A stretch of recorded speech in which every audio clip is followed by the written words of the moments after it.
아멘. 좋으신 주님을 찬양합니다. 우리 좌우 앞에 있는 분들과 인사를 나눕니다. 반갑습니다. 환영합니다. 축복합니다. 2019년 또 4개월이 지났고 5월달 우리에게 열어주신 하나님께 감사와 찬양과 영광 올려드립니다. 가정의 달 5월, 계절의 왕 5월, 이 5월에 하나님이 여러분을 향한 귀한 뜻들, 기쁘신 뜻들이 다 이루어지고 여러분 심령마다 가정마다 나아가는 앞길마다 하나님의 은총이 함께 하시기를 축복합니다. 우리 그런 기대를 가지고 에스라서 같이 나누도록 하겠습니다. 오늘은 1장 말씀을 함께 합니다. 이 에스라서는 느헤미야서랑 원래 한 권이었습니다. 구약 정경은 한 권으로 이루어진 에스라서 느헤미야는 같은 내용을 이제 거의 주제를 같이 가지고 가고 있습니다.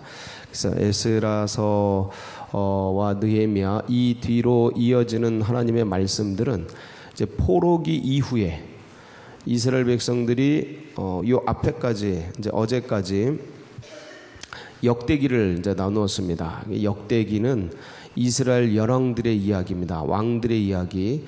마치 조선 왕조 500년처럼 이스라엘도 이제 사울에 의해서 나라가 세워지고 그리고 다윗 왕정이 이제 남유다로부터 시작이 돼서 이제 BC 586년에 멸망하기까지 약 470년. 그러니까 대략 어간 잡아서 이스라엘도 500년간의 왕정기가 있었습니다. 조선 왕조 500년 생각하면 이제 이스라엘 500년 기억이 날 겁니다. 그래서 그렇게 470여 년간 약 500년간 이렇게 넘겨잡아서 이스라엘 왕정기가 시작되는데 그리고 그렇게 해서 쭉 전개가 되다가 드디어 이제 어제 역대기 36장을 이제 종점으로 해서 이스라엘이 바벨론에 이제 멸망을 당하게 됩니다. 그리고 몇 년간 포로 생활을 하냐면 70여 년간을 이제 포로 생활을 하게 됩니다. 이스라엘 백성들이 자기 나라에서 살지 못하고 대부분이 전부 흩어져서 살게 됩니다. 추산에 의하면 약 200만 명이 이제 흩어졌다. 그러니까 애굽에서 출애굽한 백성들 200만 명이 그대로 다 흩어졌다고 생각하면 됩니다. 그래서 아마도 그 당시에 남아 있었던 자들은 이제 천민들이나 그런 거의 그 당시의 시각으로 쓸모없는 백성들만 남기고 전부 이제 흩어지게 됩니다.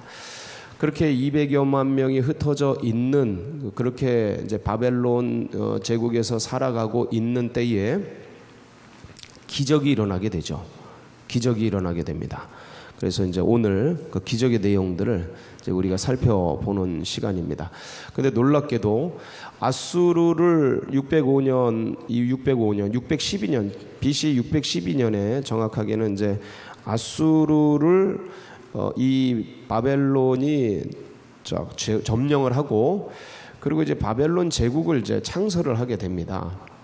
그런데 이 거대한 바벨론 제국이 이스라엘을 점령을 하고 딱 70여 년 만에 사라집니다. 신기하게. 그러니까 바벨론 제국이 그 거대하고 강성한 제국이 느부갓네살에 의해서 그렇게 부흥기를 맞았던 그 나라가 놀랍게도 딱 70년 만에 제국이 흔적도 없이 사라져요.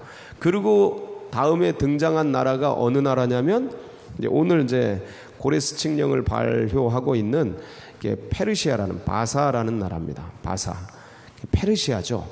이 페르시아가 바벨론을 순식간에 점령합니다. 무슨 옆집 동네 점령하듯이 거의 하룻밤 만에 무혈입성이라 그래요. 무혈입성. 피도 흘리지 않고 싹 그 거대한 제국을 그냥 딱 접수를 해버려요. 이게 하나님의 놀라운 섭리라고 볼 수밖에 없습니다. 그러니까 바벨론이라는 제국이 걔네들은 이 제국은 아주 그 식민지 정책을 아주 잔인하게 썼거든요. 아수르와 바벨론은. 그래서 바벨론이 이스라엘을 점령하고 이스라엘에 있었던 사람들을 전부 굴비 엮듯이 끌어가 가지고 전부 흩어버린 거예요. 자기 땅에서 못 살게, 힘 못 쓰게. 왜 자기 땅에 있으면 자기가 기득권이 있으니까 힘을 쓰잖아요. 힘 못 쓰게 전부 다른 나라에 전부 흩어버린 거예요. 그래서 이제 디아스포라 백성들이 생기는데, 그런데 이게 이제 70년 만에 딱 끝나고 고레스가 등장하는 거죠. 하룻밤 만에 무혈 입성을 하고 드디어 이제 페르시아 제국이 건설이 돼요. 이게 BC 539년입니다. 539년. 뭐 숫자는 잊어먹어도 됩니다. 근데 그때 이제 페르시아가 제국을 이제 바벨론 제국을 점령하고 페르시아가 등장을 했다라는 거는 이제 기억을 하시고, 자, 539년에 페르시아가 이제 왕조를 설립하고, 그다음에 538년에 이 고레스 칙령이 발효되게 됩니다. 이게 아주 그 역사 속에서 이거는 이제 고고학적으로도 다 증명이 된 거고, 굉장히 성경의 말씀과 동일해서 고고학적으로 이제 증거가 됐는데, 굉장히 가치 있는 그러한 말씀이죠. 그래서 이 고레스 칙령에 의해서 이 말씀이 선포가 되는데, 그 내용이 뭐냐면, 자, 1절을 한번 보겠습니다. 1절 시작. 바사왕 고레스 원년에 여호와께서 예레미야의 입을 통하여 하신 말씀을 이루게 하시려고 바사왕 고레스의 마음을 감동시키심에 그가 온 나라에 공포도 하고 조서도 내려 이르되. 자, 바사왕 고레스 원년에 539년이 이게 538년입니다. 이제 이 말씀을 선포할 때 여호와께서 예레미야의 입을 통하여 하신 말씀을 이루게 하시려고. 예레미야의 입을 통하여 하신 말씀이 뭡니까? 예, 이스라엘이 멸망을 당하는데, 이스라엘이 포로로 끌려가는데 70년 만에 돌아오리라 하는 내용입니다. 그게 어디에 있습니까? 예레미야 25장 11절로 13절 한번 볼까요? 이 예언의 말씀을 시작. 이 모든 땅이 폐허가 되어 놀랄 일이 될 것이며 이 민족들은 70년 동안 바벨론 왕을 섬기리라. 여호와의 말씀이니라. 70년이 끝나면 내가 바벨론의 왕과 그의 나라와 갈대아인의 땅을 그 죄악으로 말미암아 벌하여 영원히 폐허가 되게 하되, 내가 그 땅을 향하여 선언한 바 곧 예레미야가 모든 민족을 향하여 예언하고 이 책에 기록한 나의 모든 말을 그 땅에 임하게 하리라. 아멘. 저 12절을 보면 70년이 끝나면 내가 바벨론 왕과 그의 나라와 갈대아인의 땅을 그 죄악으로, 그러니까 이 바벨론이 잔인한 짓을 많이 했어요. 그래서 그 죄가 이제 가득 차죠. 그래가지고 이거를 패하는 겁니다. 이 바벨론을 그 바벨론을 패하는 도구로 누가 쓰인 거예요? 페르시아가 쓰인 거죠. 이 페르시아. 그래서 예레미야의 입을 통해서 이 예언을 하는 거예요. 예언을 해서 이제 이것을 이루게 하시려고 하나님이 누구의 마음을 감동시키셔요? 고레스 왕의 마음을 감동시킵니다. 고레스 왕이 고레스 칙령을 발효하는 거예요. 2절입니다. 시작. 바사왕 고레스는 말하노니 하늘의 하나님 여호와께서 세상 모든 나라를 내게 주셨고 나에게 명령하사 유다 예루살렘 성전을 건축하라 하셨나니. 그러니까 이제 고레스가 감동을 받은 거예요.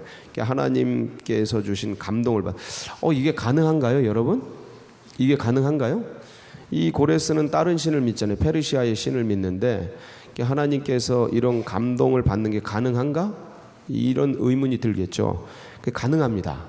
왜냐하면 세상의 모든 왕들은 누가 세워요? 예, 하나님이 세웁니다. 세상의 모든 사람들은 누가 낳게 해요? 하나님이 낳게 하십니다. 세상 만물이 누구 거예요? 하나님이. 이거 믿습니까? 그럼요. 그러면 이제 자연도 말을 듣잖아요. 예, 파도도 말을 듣고 잔잔하라. 모든 세상 것들이 하나님의 명령을 듣는데, 하나님이 자연 법칙 속에 이 하나님이 짜놓은 법칙이 있습니다. 그 법칙 속에 이 만물을 돌리고 계셔요. 하나님의 법이에요. 하나님의 법. 왜 우리도 규칙을 짜잖아요. 인간도 인간 세상을 돌리기 위해서 규칙을 짜잖아요. 그것처럼 하나님은 이 만물을 운행하기 위해서 하나님의 법칙이 있어요. 생로병사, 봄, 여름, 가을, 겨울, 계절의 법칙, 인간의 생애의 법칙, 이런 것들을 통해서 만물을 다스리시는데, 간혹가다 이렇게 자연 만물의 법칙 속에 던져두셨는데 간혹가다 하나님이 직접 개입할 때가 있습니다. 하나님이 직접 개입할 때. 이게 우리들에겐 기적이죠. 기적이에요. 물을 걸으신다든가.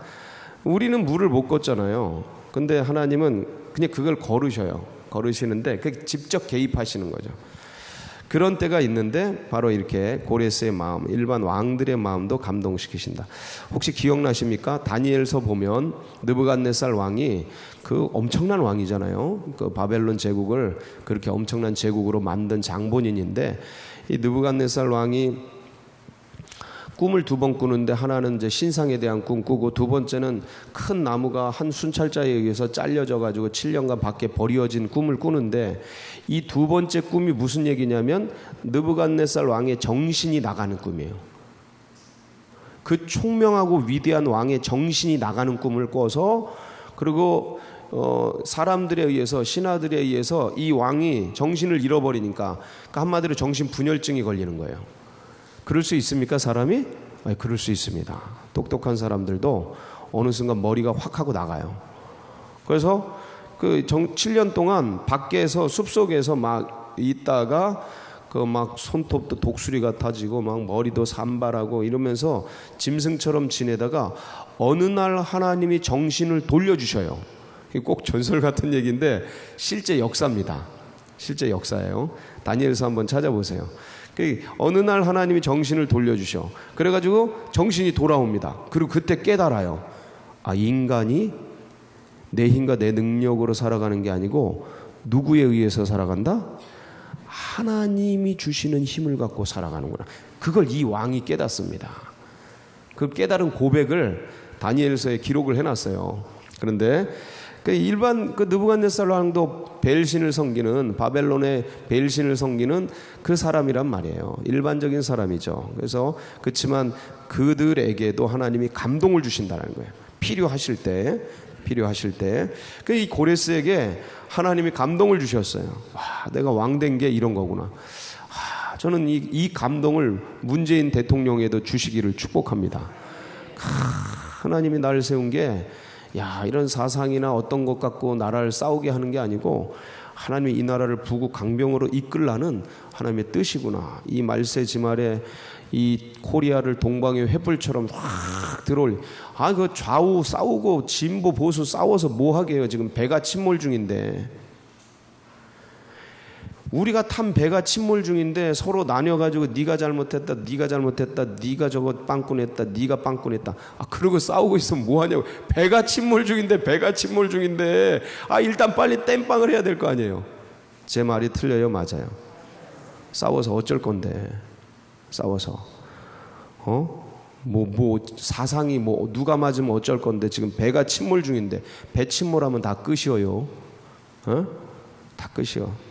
일단 이거 막아야지. 막고서 그 다음에 싸우든가 말든가. 지금 나라가 마이너스 경제로 떨어지고 지금 막 그냥 외교는 그냥 막 박살나고 있고.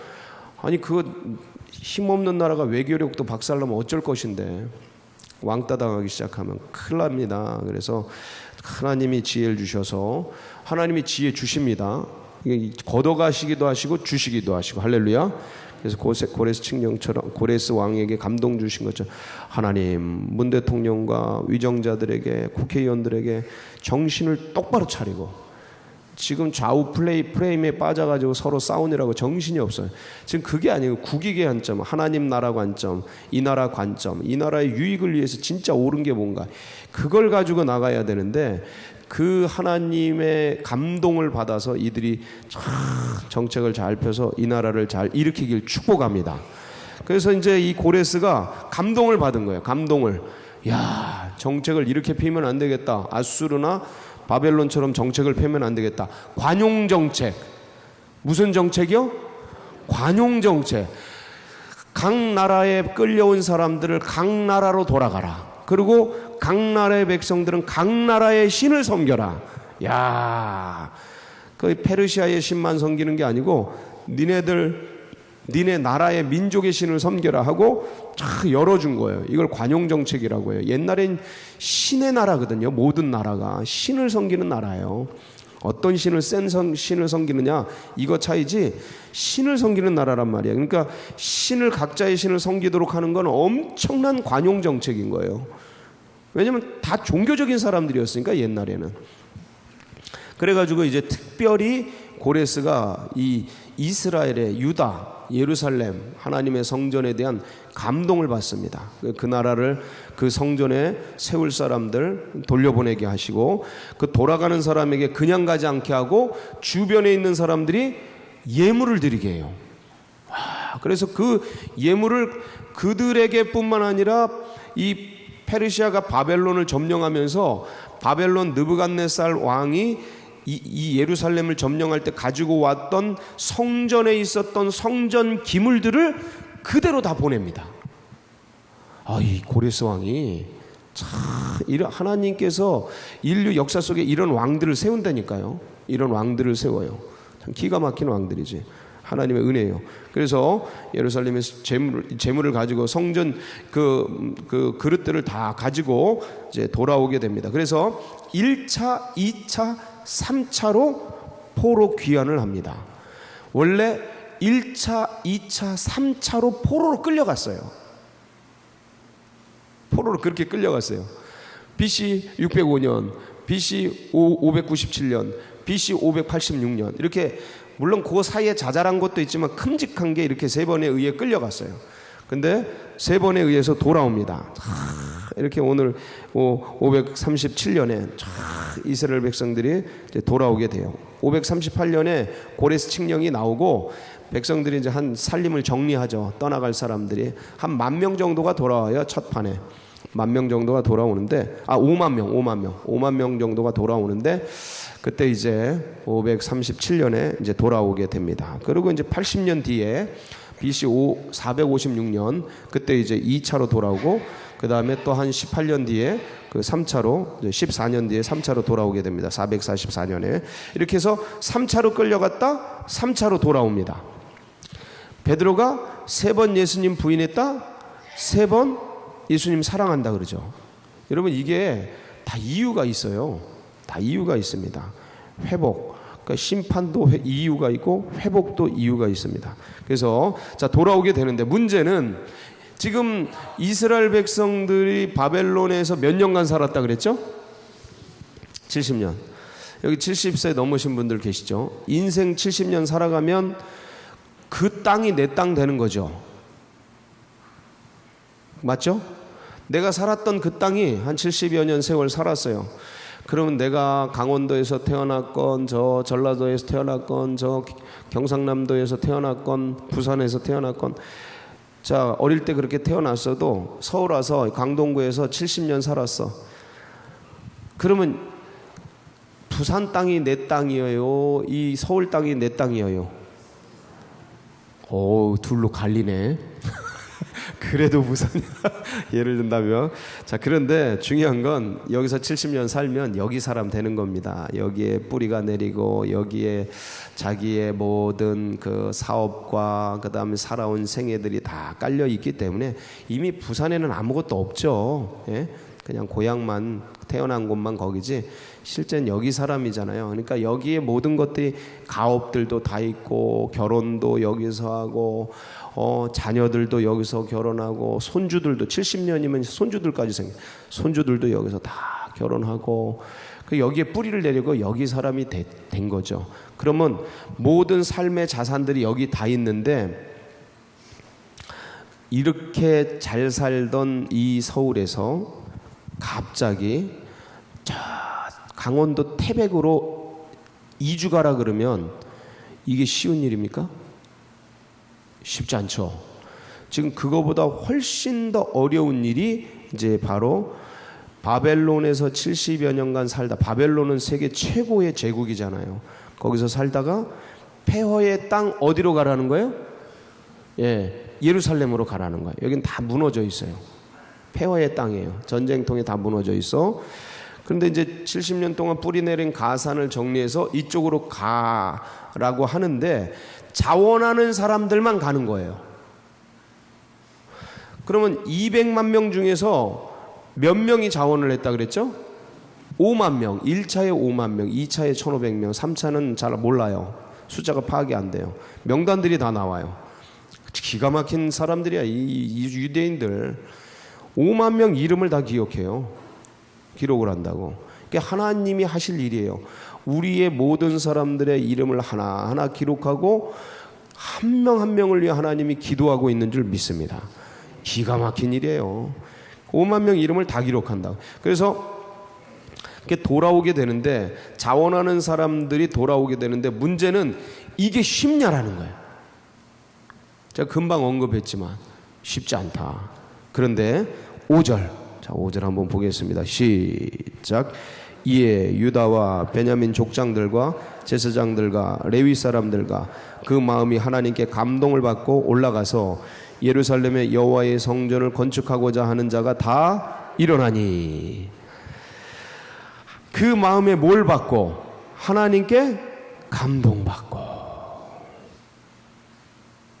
여기 계신 모든 분들은 하나님의 감동이 있는 분들 되시길 축복합니다. 여러분, 쉽지 않은 일이에요. 이거 진짜 쉽지 않은 일입니다. 근데 하나님의 감동이 있으면 되는 거예요. 하나님의 감동이 있어요. 이걸 이제 이렇게 대입을 하면 돼요. 우리에게 이 시대를 우리가 살아갑니다. 대한민국 21세기 2019년 5월 1일 5월을 열며 우리가 이 땅을 살아가요. 근데 이 땅에 소망이 있어요, 없어요? 소망을 내려놓으세요. 이 땅에 소망을 내려놔라. 하늘의 소망을 둬라. 이 땅의 모든 것들이 우리의 뿌리가 내려져 있어요. 그거 다 정리해라. 다 정리해라. 그럼 어디 갈 준비를 해라? 하늘로 갈 준비를 해라. 마음으로, 또 그렇다고 다 오늘 일강은 뭐 다 싸가지고 하지 마시고, 마음으로 영적으로 준비를 해라. 이게 누구들이다? 하나님의 감동이 있는 사람들이에요. 비록 땅을 딛고 이 땅을 살아가지만 어디에 마음을 두고? 하나님께 마음을 두고, 하늘에 마음을 두고 그렇게 살아가라. 이게 진정한 크리스천의 삶이다. 한 100년 이 땅을 살아가지만 우리는 유목민이다. 이 인생이라는 광야를 지나가는 사람들이다. 잠시 잠깐 있다가 떠나는 사람들이다. 우리야말로 진짜 유목민이고 노마드다. 영적 노마드, 영적 유목민이다. 영적 순례자들이다. 잠시 잠깐 100여 년 살다 떠나갈 텐데 여기에 뭘 그렇게 애착과 집착과 고착을 하냐. 우리가 다 걷어버리자. 걷어버리자. 그 주님께, 하늘을 향해 하나님께 감동을 가지고 이 5월을 살아가는 우리 주의 백성들 되시길 축복합니다. 같이 기도하시겠습니다.